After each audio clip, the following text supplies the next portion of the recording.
Welcome back, folks. Well, what an exceptional performance from J-Lings before the break. They really were out for blood to bring down their opposition in a quick fashion. In fact, after their win against Online Warriors, they needed a big boost of confidence to head into tomorrow with a potential #1 seed, and boy, did they do it. All eyes were on Morgan Game 1 as he played for the highlight reel, finishing 28-16, but quickly transitioned into more than slays. With exceptional teamwork and finesse on Aquarius Slayer and Recharge Strongholds, they're looking to continue their dominant performance into tomorrow, where they'll be truly tested as we start up the championship bracket. And my goodness, all eyes are going to be on that roster.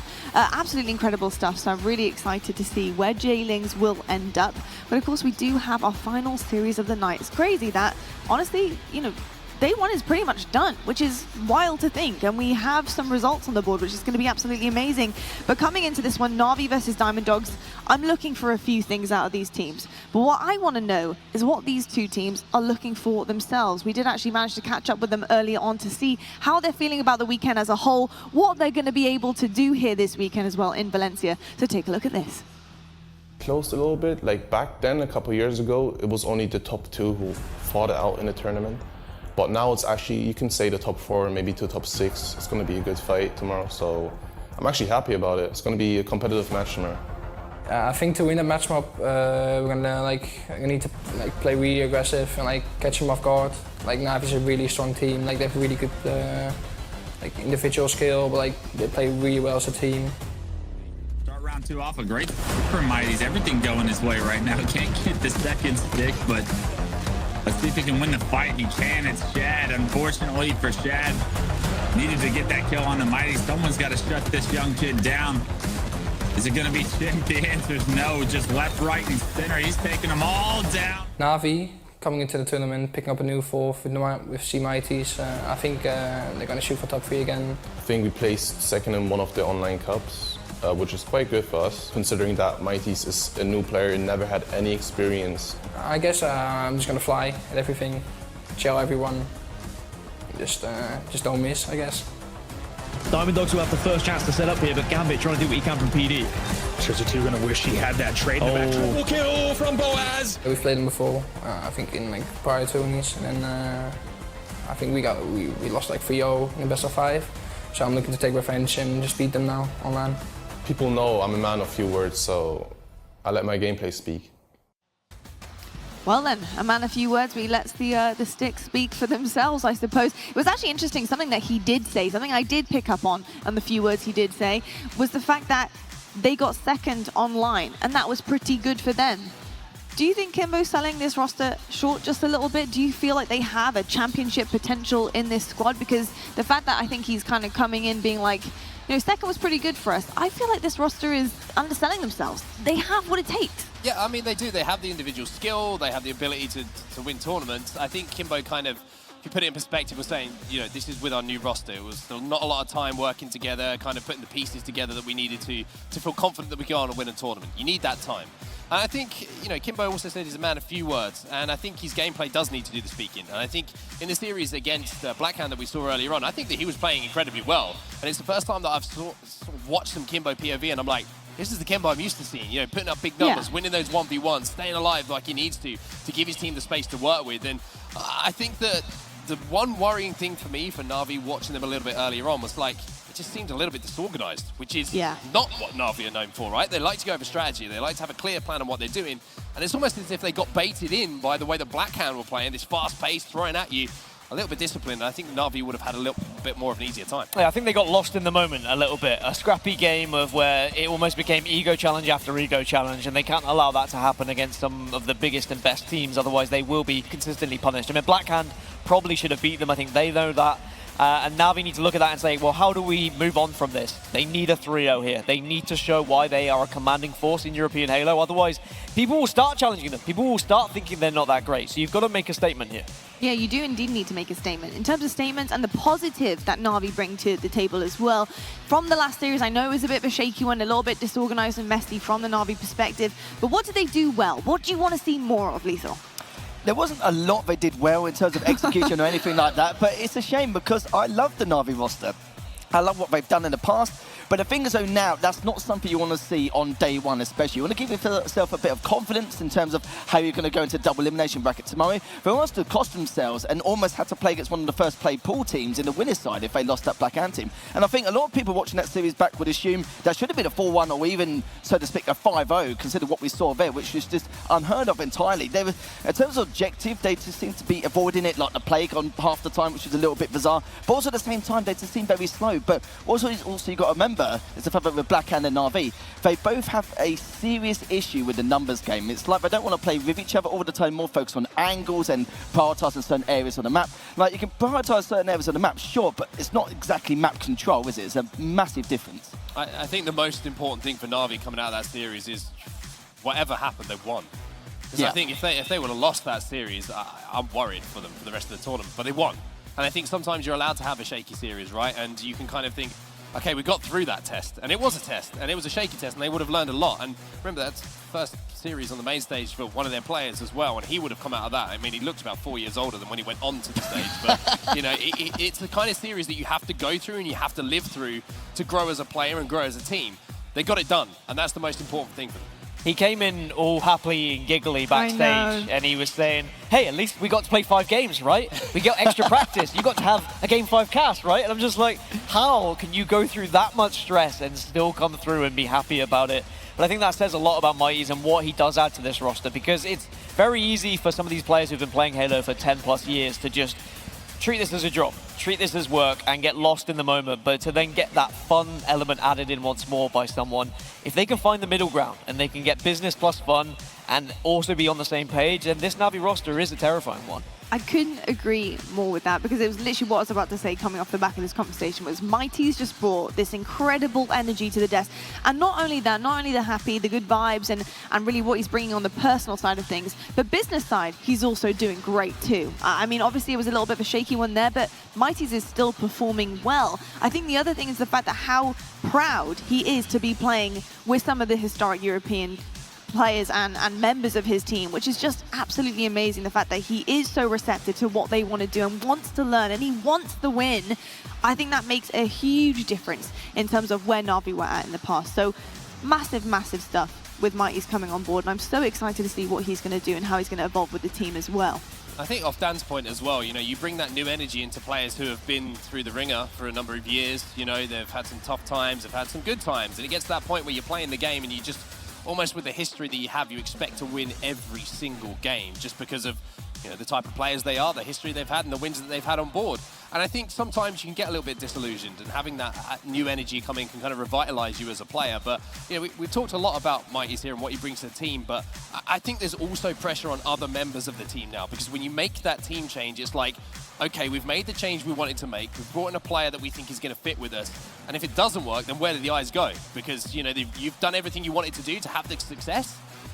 You've got to start performing and stepping up yourself. And I'm looking at the likes of Jim, Too Foxy, Kimbo. You've got to really, you know, not to put too much pressure on this kid to perform. You've got to really allow him to do what he wants to do and make his job as easy as possible. You certainly do indeed. Well, I'll tell you what, somebody or a team that are looking to make the job very, very difficult for NAVI is going to be Diamond Dogs on the other side of the stage here. We've got Hybrid, Boaz, Kayadeb and Blizz on the cards here, and they're looking to make a little bit of a ruckus, I think, against NAVI and capitalize on some of the mistakes they probably saw in that last series if they were watching very closely, which they definitely should have been unless they were playing.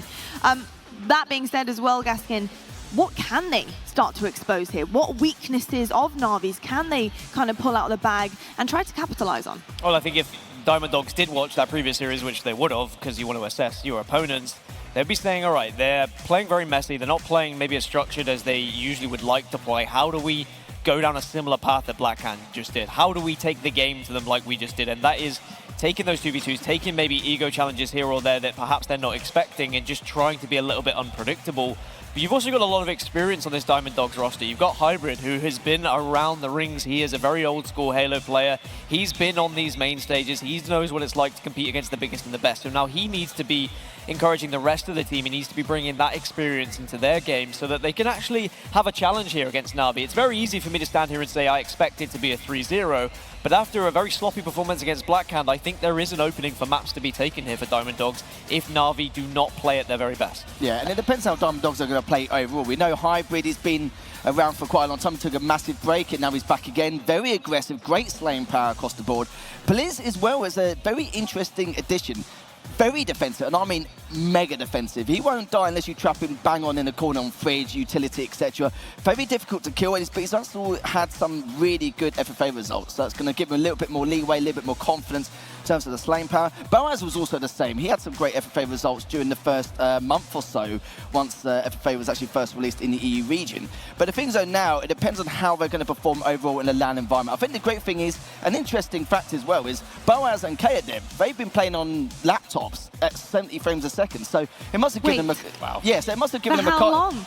All this time. So all this time? Yeah, so it's probably given them a cardiac arrest looking at 240 frames. So. It's given them cardiac arrest. More like this is Christmas. This is Christmas come early. My gosh, I can't even imagine. I wish I had that kind of excuse for my gameplay, but unfortunately I don't. I have a pretty good monitor, pretty good PC, and I have nothing up my sleeve to attest to how Don't undersell yourself, Nerd Slayer.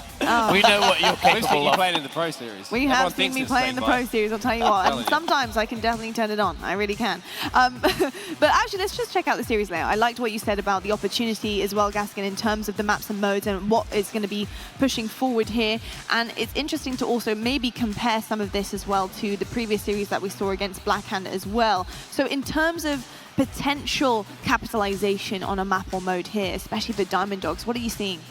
King of the Hill Streets, I think an opener is definitely winnable here for Diamond Dogs. NAVI have been historically somewhat weak on King of the Hill, although they did look better today than they had in scrims. I'll give them that. They seem to have put more time into it. And that Aquarius Slayer. Capture the Flag Aquarius was not good enough in the previous series, and even though it doesn't directly translate over, it is the same map, it is the same routes that you take, the same fights you're going to be taking. So I think those opening two are your biggest and best chance to get games. After that, I'm expecting NAVI to comfortably win the following. So for Diamond Dogs, it has to be game 1 or 2 for me. I think it's something very interesting that you say there, and it's just one word from that sentence, right? This needs to be comfortable for NAVI. I worry if this isn't a comfortable series for them.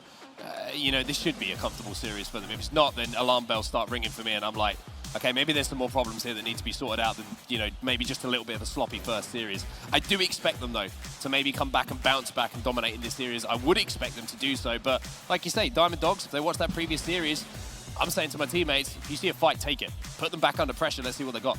Yeah, and another thing as well, normally anyone against NAVI, I would say no CTF, no problem, because that way that's some of the strongest game types, some of the strongest maps.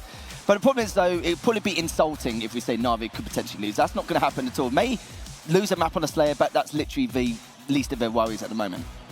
Indeed. I've got to say I'm a little bit on edge about the potential of the oddball coming up in Game 4.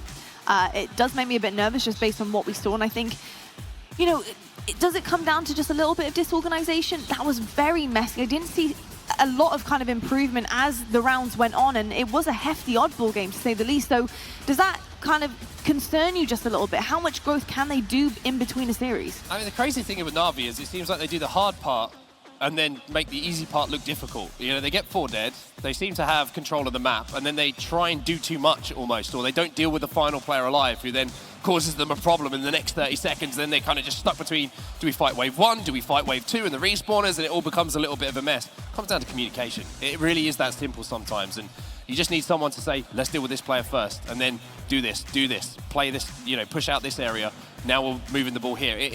In that hectic matches, it becomes all more calm if you can just communicate cleanly and not get caught up in that emotion. I mean, Mighty said at the end of that Slayer, it was just, and it's difficult to win games if you're not speaking to each other. It is the first time these 4 guys have played together on LAN, the previous series, right? It was their first time to try this new team, and I think now they've got those jitters out of the way. Now they realize who's going to be coming what, who's going to be going where the communication needs to be done properly, when does the coach step in to communicate.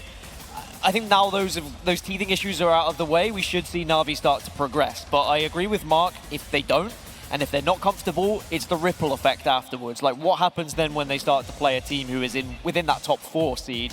It becomes a very different scenario indeed. Lethal, with that kind of on your mind, especially with the pressure that these guys are kind of now under, I think that it's kind of produced by themselves, right, in that first series.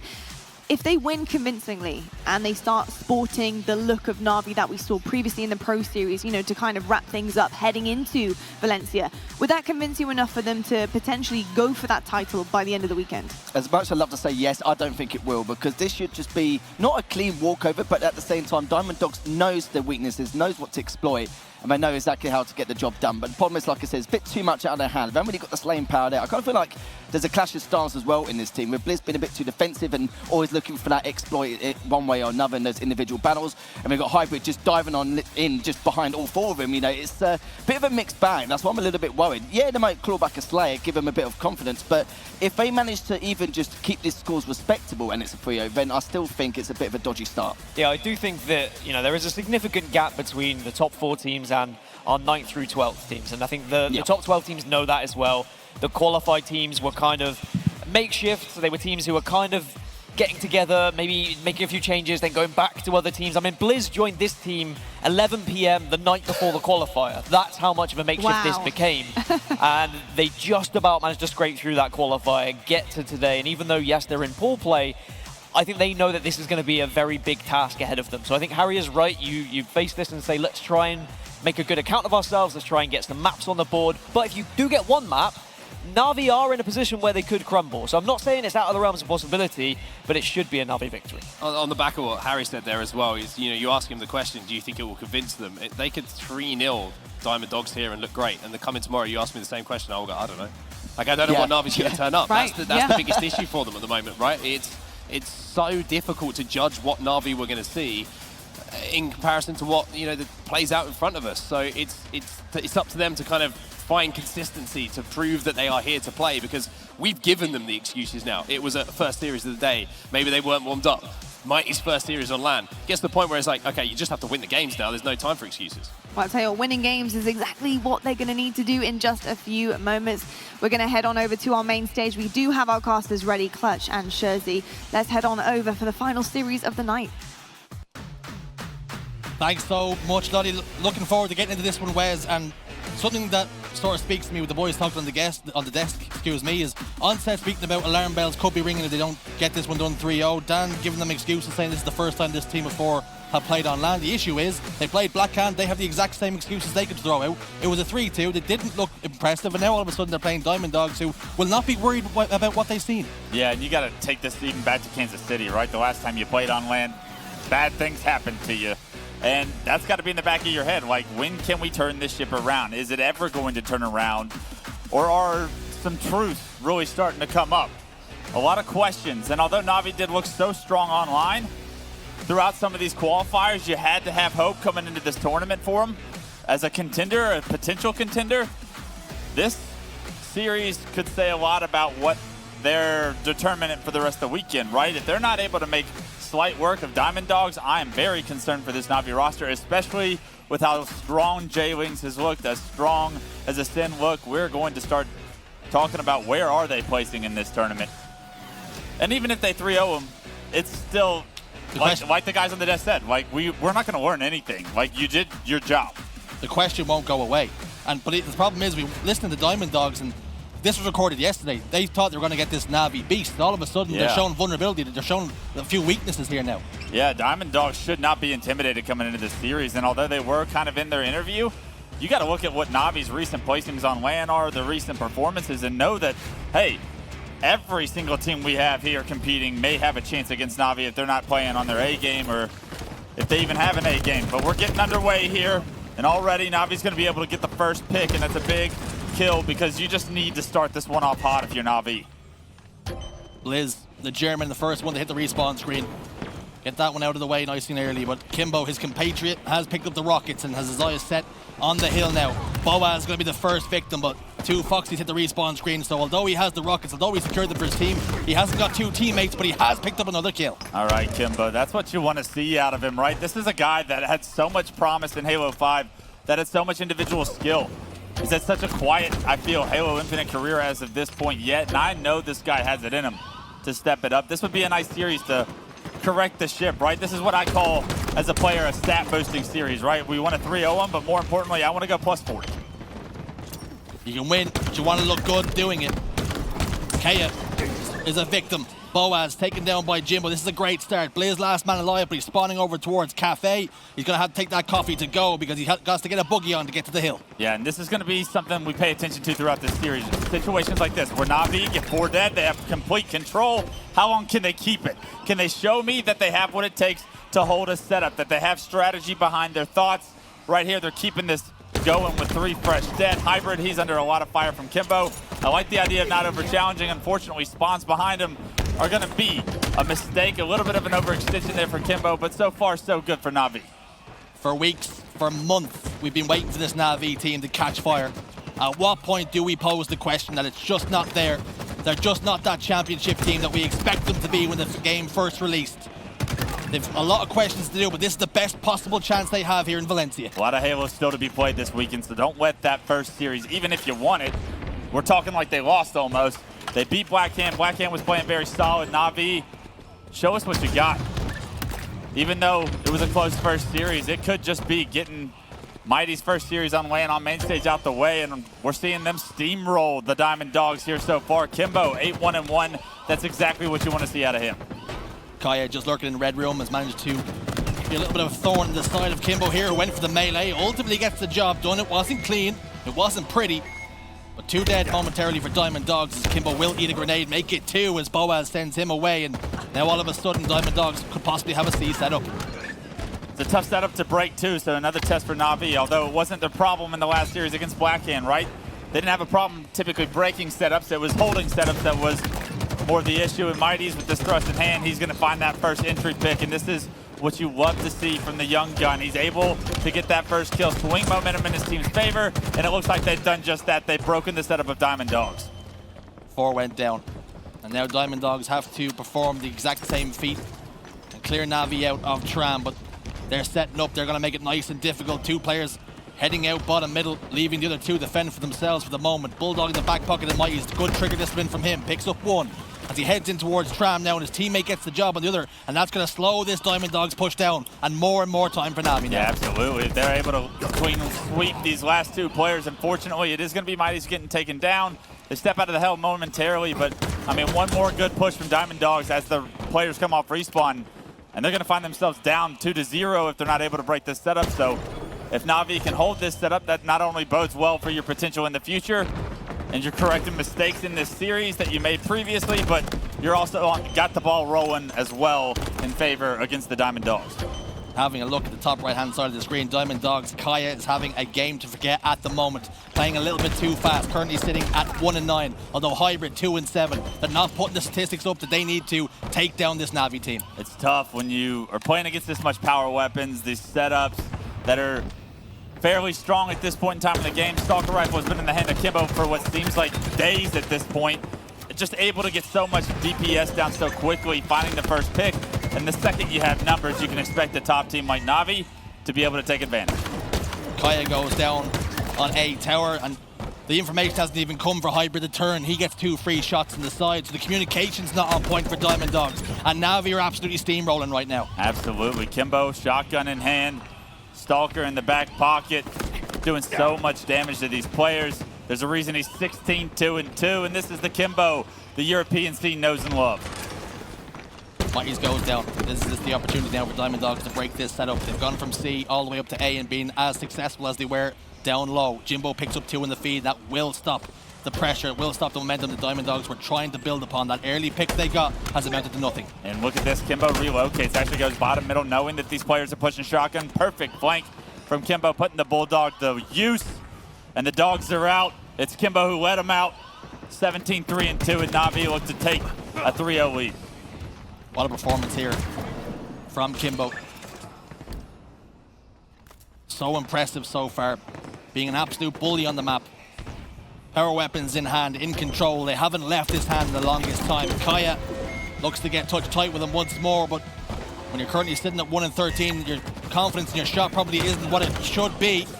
And he's in big trouble of heading there once more. He goes to the respawn screen. He fades the Black Boaz, last man on the map. You're seeing the teamwork from NAVI start to shine, and even though the Diamond Dogs, they may not be nearly the same tier that NAVI are, that Blackhand are, this bodes well for their future, right? There was something too back in the day when you used to search matchmaking with your team. what you were able to do is you were able to set up. You were able to at least perform strategy against like random fours or other like top pros, and what that would give you is it would give you like the formula, the system, the step-by-step process you want when you have those opportunities against the best teams, and it's all about learning how to adapt and approach those teams like that. We are going to be going to a reset, however. A member from NAVI did, unfortunately, disconnect from the lobby. It's probably a blessing for Diamond Dogs. Well, we're seeing Kimbo lock in a killing frenzy after his teammate lagged out, excuse me. I'm going to count that because that's how impressive he was playing. I'm not taking that away from him. If I'm Kimbo, I'm looking at the ref right now. I'm going to need these stats written down, by the way. These are going to have to be added, all right? No replays here where we only take the stats from the second game. I'm going to need these manually inputted, please, if you don't mind. You talked about it before the series started. You said this is one of those series where you start the stat pad. I want to go positive 40. Kimbo's on the way to it. Absolutely. I used to team with a couple of the people that used to just take advantage of series like this that we went on, and Roll 2 being one of them. I called it like, he was the noob killer, right? And yeah, we know Roll 2, who he is now, right? He kills everybody, but back in the day, he was dropping plus 25s on people. I was just like, you better be playing like this when we play the good teams later on, and what do you know, he did. He didn't do too bad in the end. A world championship under his belt, make it 2 actually, 2 rings for himself. So he went from strength to strength after leaving you. Maybe you were the problem. We're not going that far. He went from being, it's the same thing I was just describing, right? You got to do it against the bad players before you can do it against the good players. And he did it fairly quickly against both. You know, he skyrocketed in his career. A second and a third placing wasn't bad for us, but never did I know he had what was in store for him. Confirmation we're getting then. NAVI are 3-0 up in the game and have just one hill to take to claim victory here after Jimbo unfortunately lagged out and Kimbo was on an absolute tear. But this is a good little break in play for Diamond Dogs because they were getting rolled. A chance to catch their breath, but not sure how much it's going to matter, right? The issue is we listened to the interview, and it was Boaz, I believe, that was talking about, I'm just going to challenge everything. And that is the mindset of someone that's maybe not putting the same intricate thought process that maybe some of the other players in this series are behind their decision making, right? When you go into a series and you say, I'm just going to challenge everything, you probably aren't going to beat a lot of the good teams, because a lot of the reasons the good teams are great is because of that extra additional process of thought, what they're factoring into their decisions. Why they're challenging is the big question. And it's not because they don't miss. They already don't miss. They're not challenging because they understand that their lives are more important. You need to see a little bit more of that strategy, that next level of thought process go into the Diamond Dogs' hands throughout this series, so this is going to be a quick one. I am glad you highlighted that because Kaya, he's a man of his word. He has to be because he was challenging everything, and subsequently, Wes, he was 1-13 when we last checked in. So it just goes to show that's not really a recipe for success. Need you to stay alive, bud, is what I would say on if we were teaming. But in all reality, let's not dog on the Diamond Dogs too much. It's a phenomenal opportunity for these guys to go up against some prolific Halo players on the side of NAVI. Not only that, get some main stage experience. I remember my first time on main stage, it was a quick 3-0 against Final Boss, and let me tell you, I didn't win a game.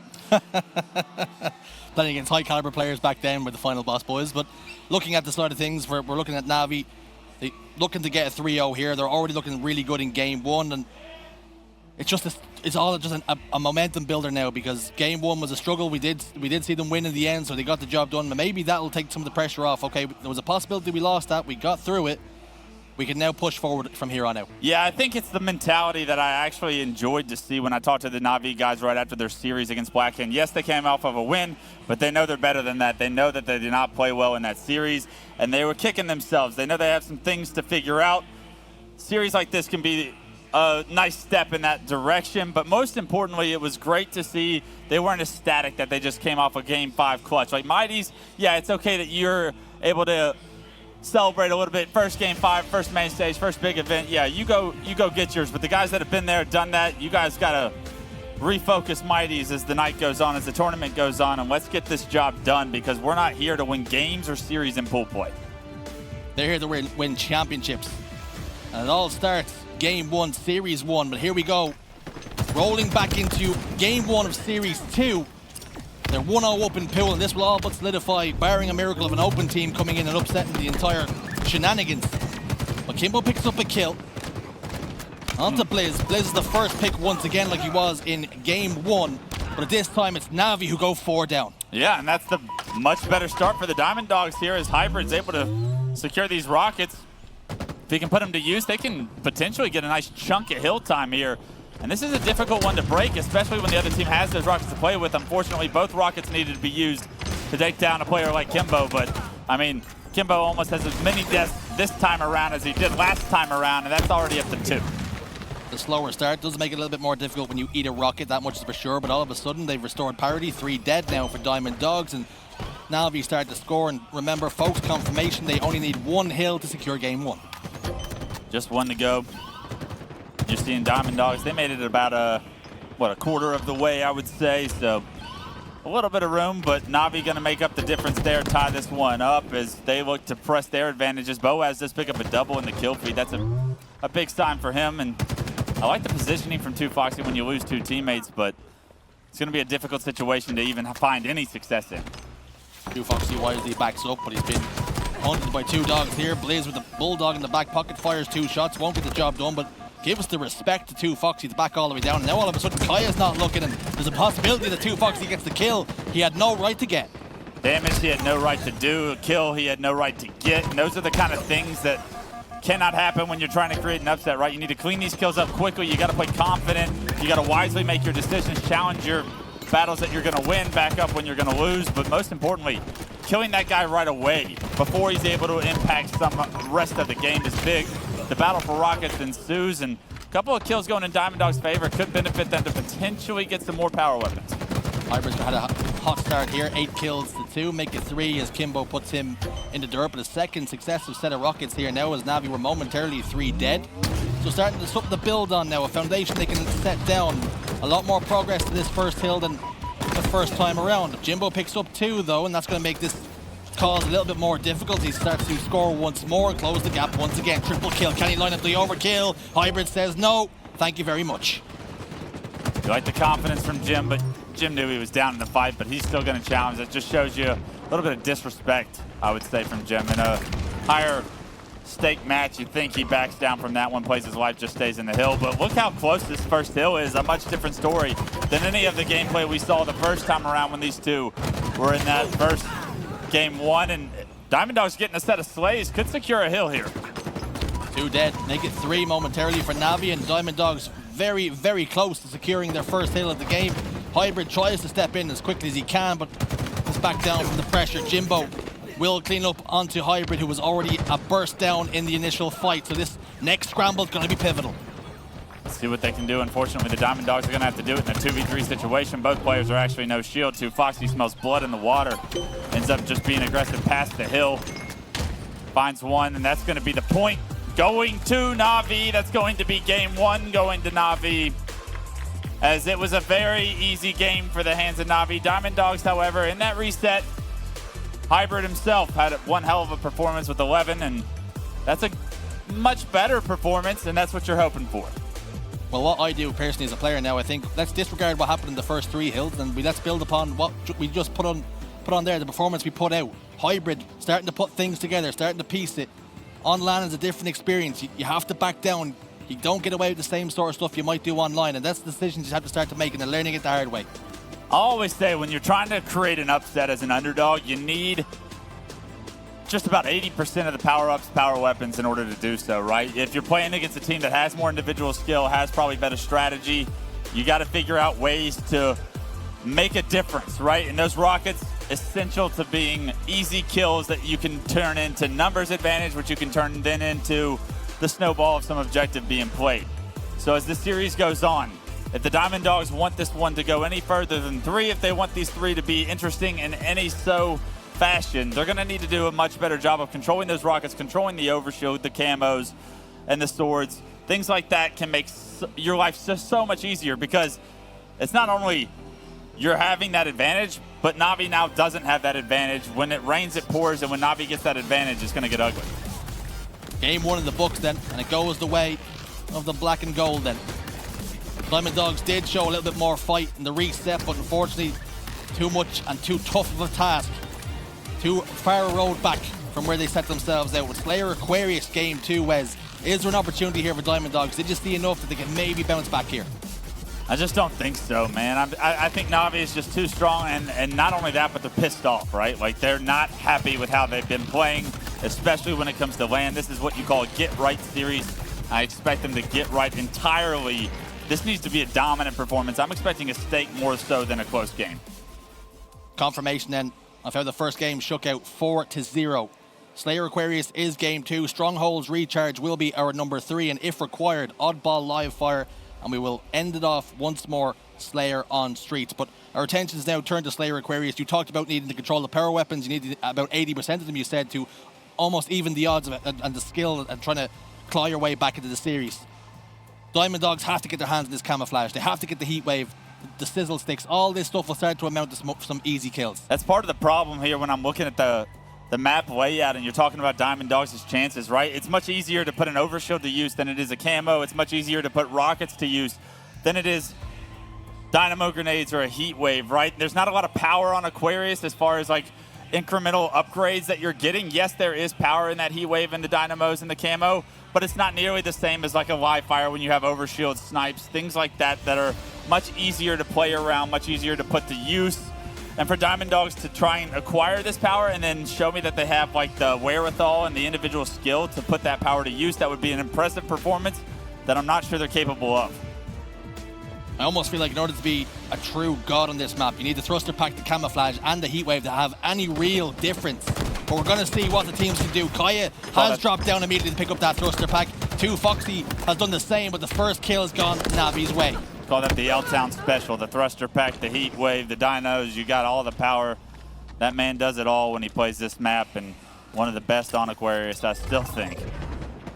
Jimbo on screen with camo in hand. This is not what you want to see. Another win condition in the favor of Navi. 5-1, the early score then. Liz and Boaz wait to join their team once more, and you can see desperately Hybrid tried to close the distance to get that trade. It didn't come from. Jimbo picks up another easy kill for him. It's 8-1 and a terrible start for Diamond Dogs. When it rains, it pours, and when map control and early control of the power goes into Navi's hands, this is exactly what you can expect if you're the Diamond Dogs. And look at this, they're going to be split spawning. It's going to be 2 of them towards the pink side of the map. They got to desperately try to get to their teammates. Unfortunately, I'm not quite sure they're going to be able to get there. A good job by their teammates trying to close the distance on that. Unfortunately, just makes it easier for Navi to hunt, it looks, because 4 dead once again. That was beautiful work out of Jimbo. He creeps around the corner, he puts a couple of shots in, and you know for a fact that player's going to chase him when he sees his half shield, but only straight into a teammate, and Jimbo scampers away, bottom middle, he picks up another kill. Expert decisions out of Jimbo now. 2 down once more. Kaya and Hybrid. Boaz as well now. 16 kills to 7. They've gotten a few kills of Diamond Dogs, but Navi are building now. Good job to trade out some of the damage, keep it at a manageable striking distance, but for how long is the question, right? How long can you keep it going? Because Navi, they still have map control, they still have the space, the teamwork, the damage is being capitalized on, and trades continuing to go in their favor. Hybrid got himself into a very difficult fight, and Kimbo knew it. Sitting just underneath them, making a very difficult shot. And as a result, ended up getting traded out. Fights like that start to go against you. Your confidence starts to dip. The wind leaves your sails. 21 kills to 11 now. A significant lead of 10. Diamond Dogs need some clean wipes now, it has to be said, because the things are starting to move in the wrong direction. Another camo, at least not in the hands of Diamond Dogs, and that's what I'm talking about. Even if Navi just burned this, even if Kimbo dies, still a win for Navi. They've got the lead, they've got the guns, they got the teamwork. If you're Diamond Dogs, you need to find ways to take advantages of those powerful moments, and 0 for 2 so far. 24 kills to 16 then, make it 25. We're even seeing 2 Foxy getting a trade in a 1v2 scenario. 3 dead, make it 4. Triple kill from Mighties. He's heating up, he's starting to cook. And this could be a series where Mighties really gets his ground footing on LAN. Not a ton of LAN experience from the newcomer here in Halo Infinite is Mighties, but this is one of those series where you learn, hey, I can be just as good as I am online. I don't think he played the best series against Blackhand. He wasn't bad, but he wasn't one of the best players in Europe like I have seen online. So good for him to get his confidence up here. 10-4-4 to start this game 2 off. Kimbo then hunting down that kill, trading out once more. Dynamo grenade, evaporating players' bodies to dust. And Navi have not let their foot off the gas here. They have not shown Diamond Dogs any respect. And like you said, Wes, they weren't happy with how the first series went, and they're showing it here in Series 2. Yeah, this is how you start to turn the ship around, right? Dominant performances is what you want to see. 34-20, that's a dominant lead. And they're showing that when they get map control, when they get the power weapons, their teamwork does exist, right? It's not just a lack thereof. It's a matter of staying calm, cool, and collected against some of the better teams. Hybrid with a nice double, though, to shut down Mighties for now. It's going to subside some of the pressure.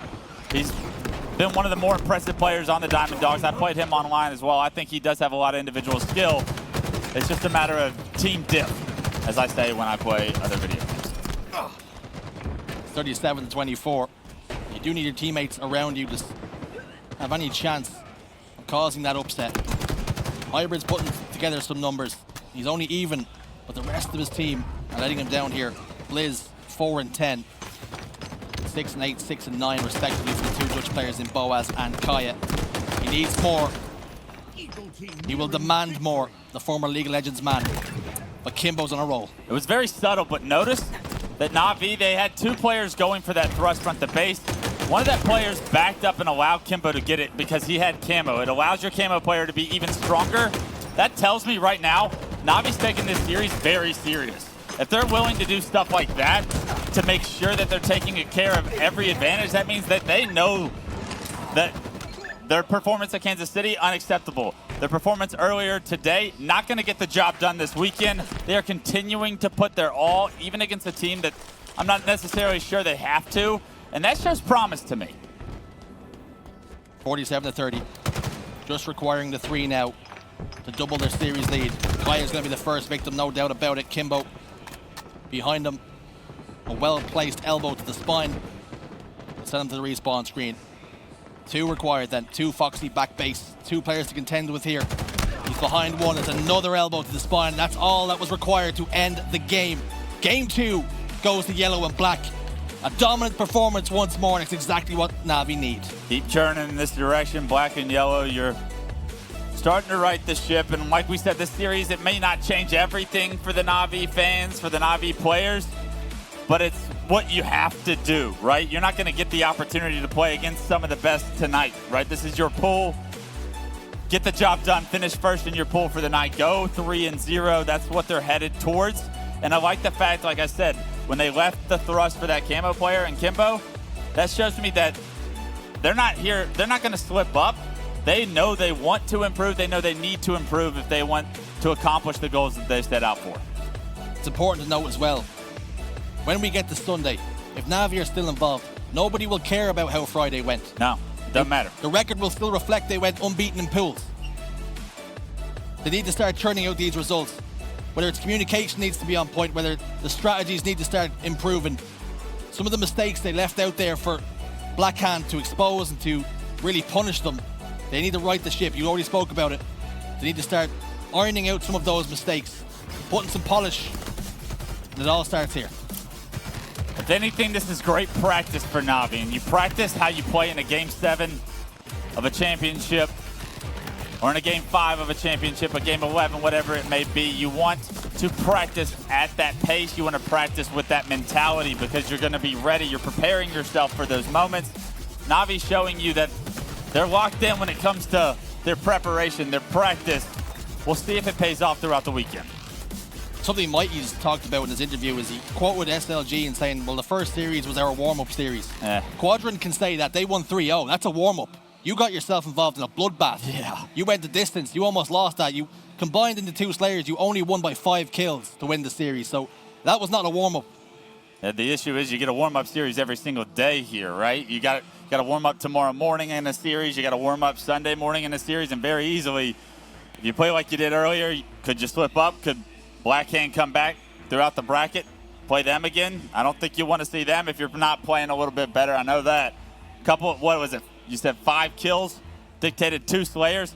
When NAVI wins 2 Slayers and they win the series in a Game 5, that's not necessarily saying that you're the better team, right? Typically, the better team wins the objectives, in my opinion, in the history of Halo. So NAVI's lucky to be in the situation they are, but they're also exactly where they need to be in order to still continue the road and accomplish, like I said, the goals that they want to have here this weekend.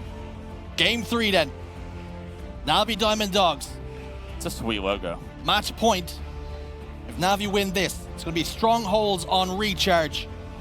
And some more things for Navi to work on, and perhaps something for Diamond Dogs to build upon heading into tomorrow. Yeah, last time we saw Navi, it was recharge off-ball.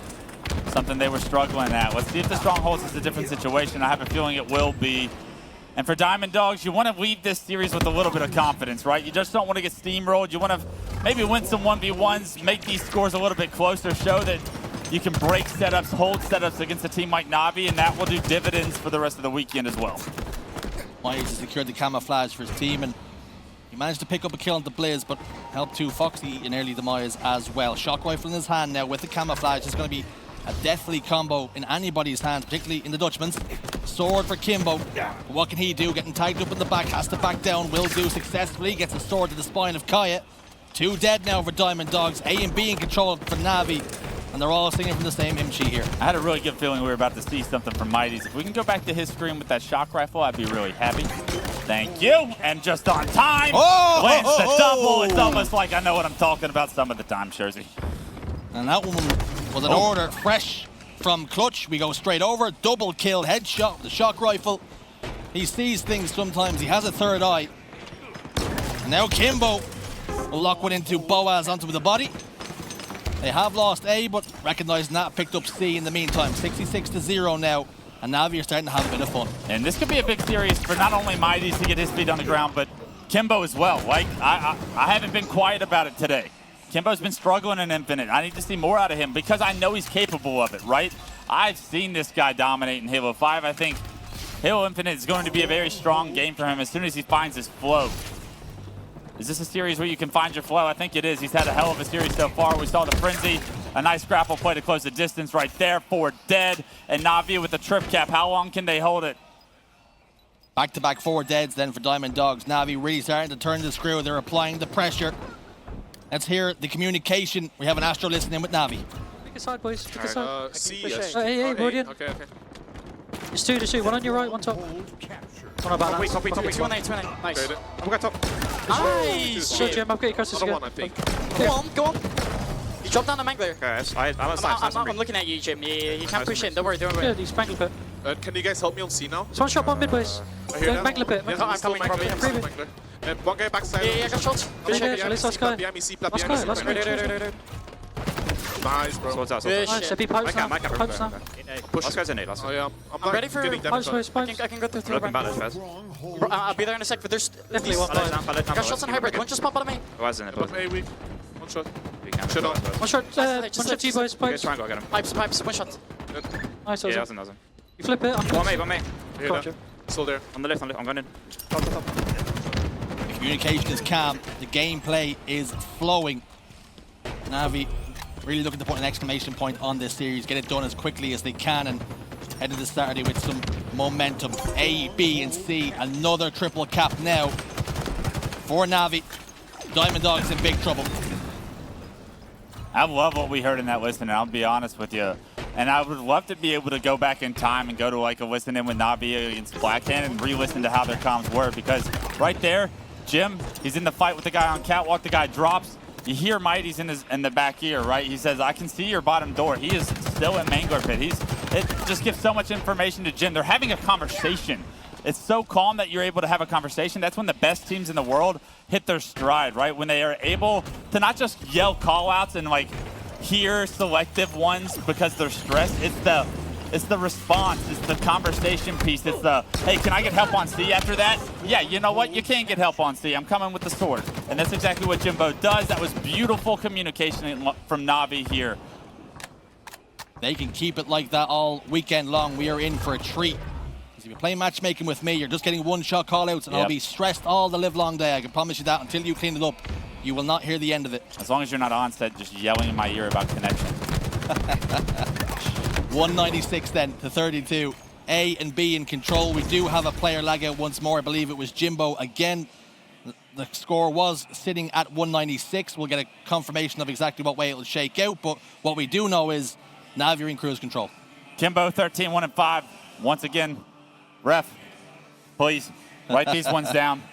I'm gonna need these recorded first and foremost, right next to the game ones that reset.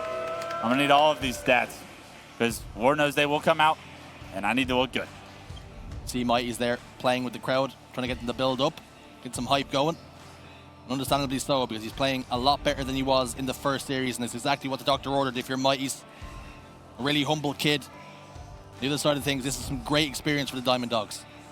Great experience and something that they'll remember for the rest of their lives, right? I played in countless series on main stage, but that first one, I'll never forget, right? Even if it was like the worst series I probably ever had performance-wise on main stage, definitely score-wise on main stage. It was just a childhood dream being able to live it, right? Just the fact that, I mean, you watch these guys up here, especially the legends that are Kimbo, 2 Foxy, Jimbo, guys that have been doing it probably since you first started playing Halo at some point, because these guys, they've been doing it for a long time, and it's like, what is it, practice until your idols become your rivals? Well, you might not be a rival just yet, but headed in the right direction, and let me tell you, as someone that lived the story, keep practicing, keep grinding, because it doesn't happen overnight, but you can somehow get the job done eventually if you put in enough hard work, and I think Diamond Dogs, maybe they have those aspirations.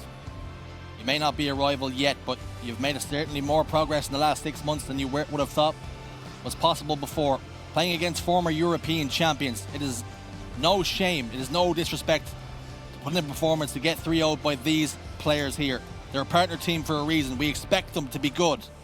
And for Diamond Dogs, your first time on main stage for a lot of these players, nerves come with it. You're playing on stream for the first time. Everybody can see it. Every kill you make, every play you make, if it's good, bad, or indifferent, everybody can see it. You're always under scrutiny.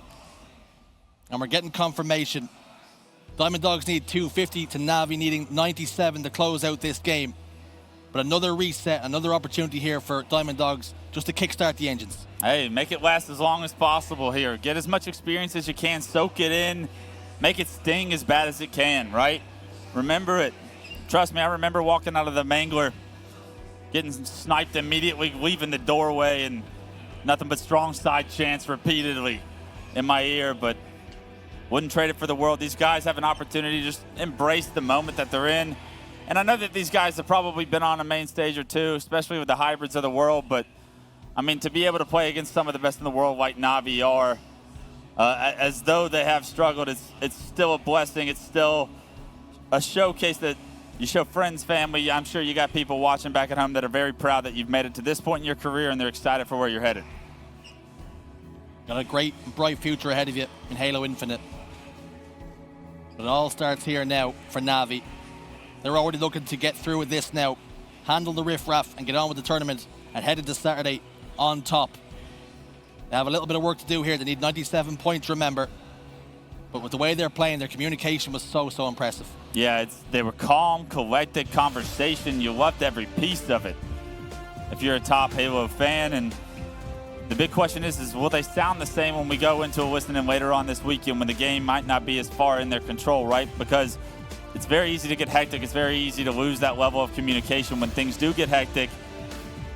Let's put that in the pocket and remember it for later. But for now, the replay is underway, and NAVI already off on the right foot. Game 1 and 2 opening Strats favored NAVI. It was only the reset that Diamond Dogs were able to get the better of them. But it looks as though this time again, it's going to go the way of NAVI. Another camouflage. They got the first 2 in game 2. Game 3 here. Some more power-ups to go for them. Be in their control. 2 Foxy happy to just hold it down now with the shock rifle. And finds the face of Boaz. Sends him to the black. Hybrid slides into trouble. But it's going to be 2 members of NAVI waiting for him. A little Martyrdom grenade will get the job done there.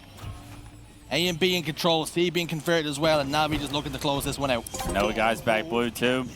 On the hunt, but Kimbo's going to let his teammates take care of that one. He's going to reprioritize his focus over to B. It's not a headshot with the shock, but the damage is going to reward him with an assist, and should be able to defend A as well as the boys came across catwalk. So NAVI, they want to put an end to this series very quickly. Remember, they only need 97 here and already approaching that rapidly. They're getting taken down to half shields, but managed to win that fight there and trying to convert A. They've already got control of B. They will register their first point here in the reset. 25 now to 2, remembering they need 250 to win this game. NAVI only need 95, so Still, it all to do.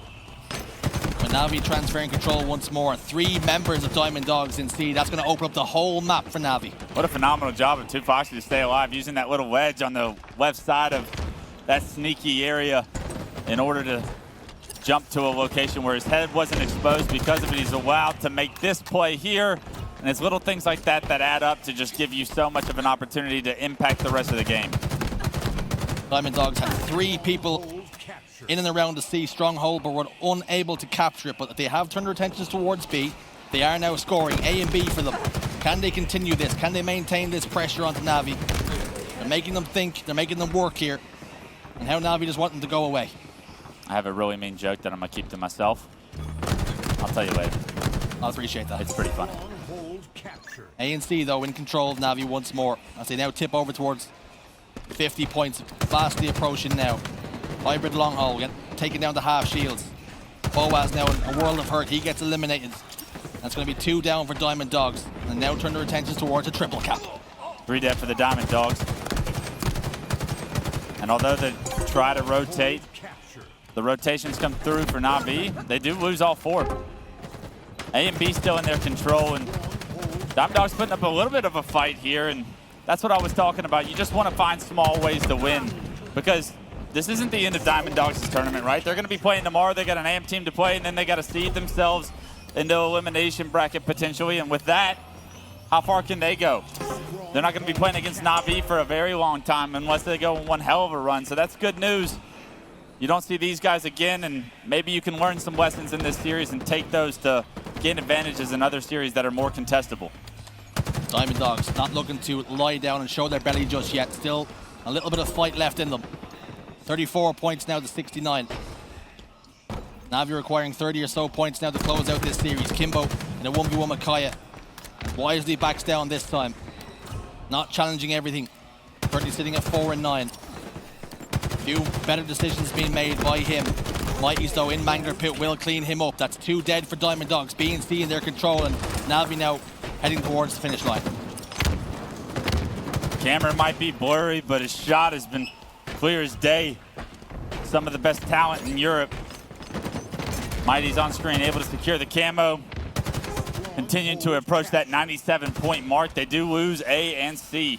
Now in the favor of Diamond Dogs, but with this camo, you have to think that Mighty's is going to be able to change the outcome of this control, and a good job by him to trade out that kill, hop into A, and I really want to see how he plays with this camo, just to see how intelligent is this player. The more we get an opportunity to watch this guy this weekend, we'll learn how good is he, what is his ceiling. Triple cap locked in. Blizz bottom elevator, pushes the button. Transcends towards top elevator, but that is going to be all the points required for Navi. As 97 tips over, and they secure game 3 in a clean sweep.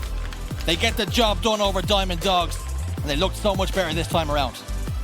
When they had control, they were able to keep it. When they had setups, they were able to hold those setups and continue to score the objectives. That is steps in the right direction. At least they've proven at the simplest level, they can do that. And when you're able to do that, it's a level of miscommunication or whatever was happening against Blackhand that allowed them to maybe struggle at times or give up setups at times.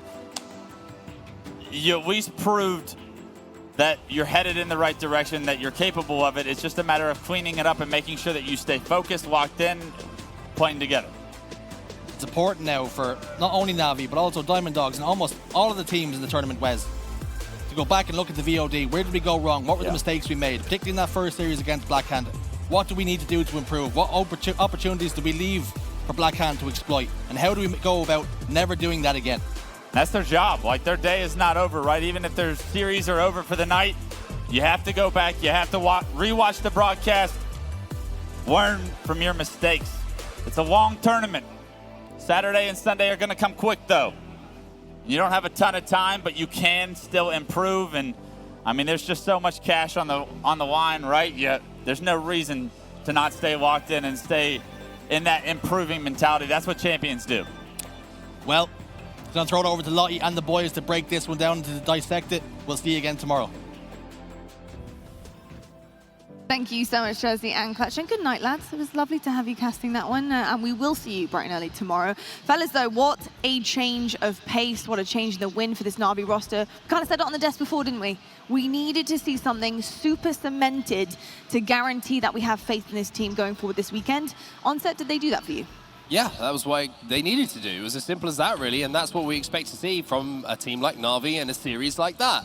And that's all that was the minimum of what they could have done, to be honest with you. They had to win it in that kind of fashion just to kind of reset things, to not carry over any of the worries that they had earlier on. And maybe we're giving a little bit of discredit to Blackhand, the team that were obviously involved in that great series of NAVI a little bit earlier, because Blackhand are incredibly talented. But I think NAVI just showed that when they are on their game, doesn't matter how good you are, they're going to be very, very difficult to beat here at this tournament. I think this was a real confidence boost for them. It was indeed, and Mighty's kind of put it like that earlier on, Gaskin, right? You know, he said, look, if we're all on point and we're all working perfectly as a unit and we are achieving what we're capable of, then we're unstoppable and we can win this entire thing. Did you see a kind of spark of that happening in this series? Yeah, I think so. When I spoke to Mighty's backstage, he said, I sometimes play a little bit too fast. The other three maybe a little bit too slow. We need to find a middle ground so that we're all on the same page. So it's not just a case of them catching up with him. He also needs to slow down a little bit as well. And I think we saw more of that in that series. They looked far more comfortable. At times looked a little bit like a matchmaking game, it has to be said. It was just a walk in the park for NAVI in that series. It was a walk in the park. And Lethal, I asked you earlier on, are you convinced, you know, if they managed to do it this series in a pretty dominant fashion, were you convinced that they could go all the way this weekend? How's your mind changed? It's not just a huge amount, but I think I'm going to point on what Onset said earlier. It's just the fact that it's not the fact that we thought NAVI weren't performing that well. It's the fact that Blackhand were performing really well themselves, and it's all about that numbers game. They've both got the same weaknesses and exploits, like we said before. Just need to iron some kinks here and there as they go forward on the Saturday and the Sunday. But I won't really get a full picture until we see play another top 6, top 4 team to get a clear idea of exactly what they need to do. I understand that. You need the full thing. You need the full movie. Full package. Well, somebody here who's going to give us the description of the movie we'll potentially be seeing this weekend is the coach, Wonderboy himself from NAVI. First of all, Harry, it's so nice to have you up on the desk. Yeah, it's been a while, isn't it? Yeah, it has been a used while. to be up here. I know, it has been a while. Wonderboy, obviously, coming into this, you are now the coach for NAVI. Big shoes, you know, being the coach there behind the lads.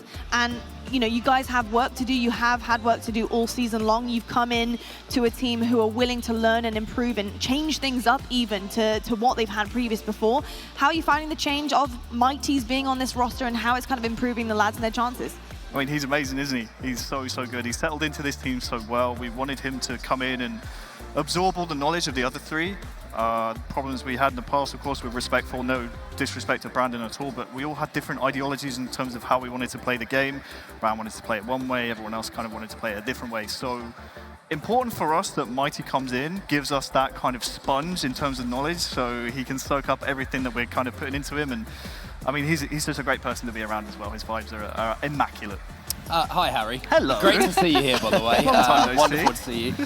Let's talk a little bit about what you have performed, what you've produced so far as a team in the tournament, and what you're hoping to produce as well. Because, you know, I watch a lot of you guys, as you well know, and coming into this tournament, there seems to be this question for me about where the low is and where the high is. And I've seen this incredible high where you hit this consistent level of like looking like one of the best teams in Europe without a doubt. But then there's always this worry that there's this kind of floor that you hit that seems to be difficult to get back up from. What do you think the solution is to finding that consistency for the team? It's just about drilling those good habits. I mean, using series like those, no disrespect, of course, the Diamond Dogs, they played a great series. But for us, it's using those series to iron out the bad habits that we were falling into against Blackhand. Blackhand are an incredible team. I think they're going to go far in this tournament. But we made that hard on ourselves. We used the series just then to say, hey, come on, let's start focusing our communication here. Let's make sure we're staying on death cams, using names, something I've been trying get the guys to do for so long. So they were able to absorb that knowledge and again, just kind of put on a show out there. In terms of what we need to do, I mean, we can only beat who's in front of us so far, and we've done that. It doesn't matter if we win 3-0, 3-2, 3-1, it doesn't matter as long as we're winning. I think if we come out at the end of the day with that trophy holding above, you know, these jerseys, I don't think anyone's going to remember, oh, you guys only won 3-2 against Blackhand. Like, we don't care about that. We can only beat who's in front of us. Something that Clutch was talking about was the day's not over for you guys here. Like, the job's not over. You go home, you watch VOD. With you being the coach now, is that your responsibility to wrangle the boys up? Do you watch it on your own and then give them feedback? What does the life look like as the coach of NAVI? I mostly just play Pokemon Go on the stage, to be honest. I don't really do too much, no. It's all about... So as you taking my gym then? Pretty much. I think it's important for everyone as a team to have a say in terms of what happened and what went right and wrong in a series. So for me, yeah, that kind of is my job, not only as the coach to organize everyone to make sure that they are, you know, watching the VOD together, but also making sure that everyone has a say and facilitating the conversation, because everyone sees things differently. And there might not be like a black and white answer to what went wrong or right. So it's important that we kind of hit those grey areas as well and make sure that, you know, everyone's on the same page. Well, I must say, Harry, looking very fabulous in your NAVI jersey, of course. Just wanted to point that to begin anything else. But you're talking about the ideology and everything else in between with the players in the past, and I've brought it up quite a few times between structure versus a fluid setup. Now, have you ever thought about you guys just playing less structured but playing more, I wouldn't say fluid, but just micromanaging your mistakes a lot more, just so people get a bit of a feel in terms of their individual talent rather than... Because I kind of feel like, especially players like Kimbo, who could probably excel a little bit further with a more of that strategic aggression rather than a structured setup. Have you ever thought about just changing things entirely or just sticking to what you're doing? Yeah, absolutely. That was one of our big takeaways, I think, from Kansas City. It was a shambolic event for us. There's no hiding place for that. I mean, our lowest placement, every single one of those players on that team, including me, our lowest placement ever at a LAN, and we don't ever want to repeat that. So we went back to the drawing board. We made sure that there are, you know, rules that we want to implement as like a base layer, but we also want to make sure that people have the opportunity to go out there and make a play if they see something based on the info. So yeah, that's something that we've kind of worked on since Kansas City, and hopefully the results here will show, but you know, tomorrow's the big one. Lovely. Wonderboy, you spoke about Kansas City really quickly there, and obviously it was difficult for you guys to, I think, go through that, live through that, and I think, you know, it's safe to say you're going to do everything in your power to never have that kind of situation again. This is a fantastic start. That was a different roster entirely as well. How do you guys feel in terms of the confidence levels of this team? Is this the most confident you guys have felt all season long? I think confidence is a funny thing. You can be overconfident, and then sometimes a team like Quadrant, Online Warriors, Jailings, who are on fire on their day, can come and, you know, put you to sleep essentially. So it's important that we don't get ahead of ourselves, take it one game at a time, and make sure that, again, as you said, Kansas City never happens again. The most important thing for us is securing the qualification for Orlando with a top 6 minimum spot here, and also making sure that we, first of all, place within that top 6, but also top 4, so we make pools. So Orlando's a big event in terms of qualifying for Worlds, so we need to make sure we do well here in order to get to Orlando, in order to get to Worlds. I love that. It's the goal setting happening here in the journey with the coach of NAVI. Wonderboy, it was an absolute pleasure to have you on the desk. Thank you so much. Congratulations on another win today, and best of luck heading into champ bracket tomorrow. It's going to be a big day. It is a big day. Thanks, guys. You guys have been killing it all day, and of course, thanks to the admins as well. I mean, I know they've been kind of short-staffed because of some last-minute shortages, so shout out to the admins. Celeste on the stage has been absolutely fantastic, so yeah, hopefully tomorrow's a good one. We love that. Thank you so much, Wonderboy. It was a pleasure having you. Let's actually take a quick peek at the pools right now, though, to see the scores on the board, because we do have them filled in. And of course, you may notice the open brackets right at the bottom of the pools. Those are going to be filled in tomorrow as we come back into day 2 here at Valencia. I'm excited to see who those open bracket teams are going to be, because they're out to cause some tears, some upsets, some shakeups. If I'm Reclaimer, Death Row, or Wobbabobs Diamond Dogs, I'm shaking in my boots about some of these open bracket teams coming in, because there were very close matches in those qualifiers to see who would get these guaranteed places in Valencia. A lot of those teams paid their own way to get here to Valencia, so this means a hell of a lot more to them now they've put their hard-earned cash into getting into this event. So I think they are going to be looking to make a statement tomorrow. I know a few of the teams that are probably going to be there based off the results in the open bracket, and boy, is tomorrow going to be a spicy one. Tomorrow is going to be extremely spicy. I have no doubt about it. As you can see, we do have the top of our pools right now. Ascend, NAVI, Jailings. Quadrant currently there, looking for that 2-0, I'm sure, by the time they get done playing tonight. Are you surprised by any of the results here so far? Anything kind of standing out to you on set, or really just business as usual for our seeds? I think the day belongs to Jailings, to be honest with you. I think looking at them 2-0 in the pool, I think Online Warriors will be very disappointed with the 1-1, and I think that Jailings certainly proved today that you know, their form maybe coming into this event isn't everything. You know, they flew out. I know that they all played from the same house for a couple of days before they got here. They put the work in. It shows that if you put the work in, hey, surprise, surprise, you get the results. Very much so. Lethal, before we wrap up, you know, the desk, the day, anything you're excited about tomorrow in terms of teams that have really shaken things up? Obviously, Jailing's being one of them, but maybe players as well coming across really well on the main stage that you're excited about to see kind of perform in the champ bracket. Well, we were talking about Glory and Mighty at the very beginning of the day, weren't we? And I was thinking to myself, we're talking such great things about them so highly, and they're probably going to mess up the Sun stage. I mean, it's going to be like absolutely typical. But no, they played really well. They played it out of their skin. Glory was also a big question mark as well. I know that Mighty's done quite well in the FFA over at KC and some other bits and pieces there, and obviously proved himself ready with how proactive he is. But for Glory, he was a question mark just to see how he'd do at his first big EU event as well. And I've been really impressed with his lane power, his ability. I talked about his sandbox and how he just abuses it to no end in terms of the mechanics and fundamentals. And I'm very excited to see what he could do later on. But not only him, but just the entire Black Hand team overall. Yeah, it's going to be absolutely incredible tomorrow. I don't think people realize how competitive Europe really is, and it's only going to get better.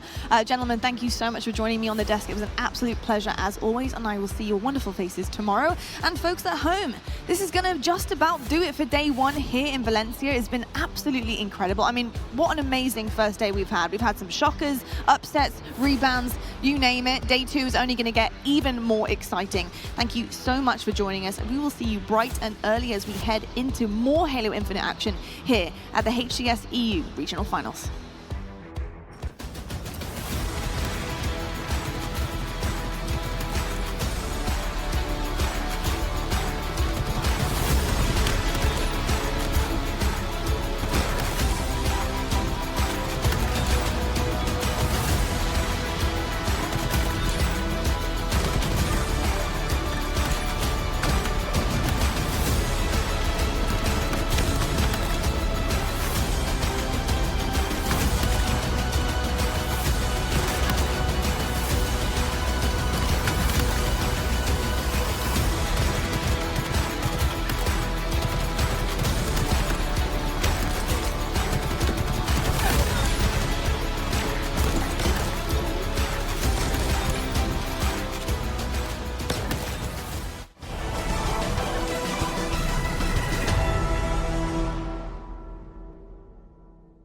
The HCS EU Regional is presented by Astro Gaming, AMD, and Zowie.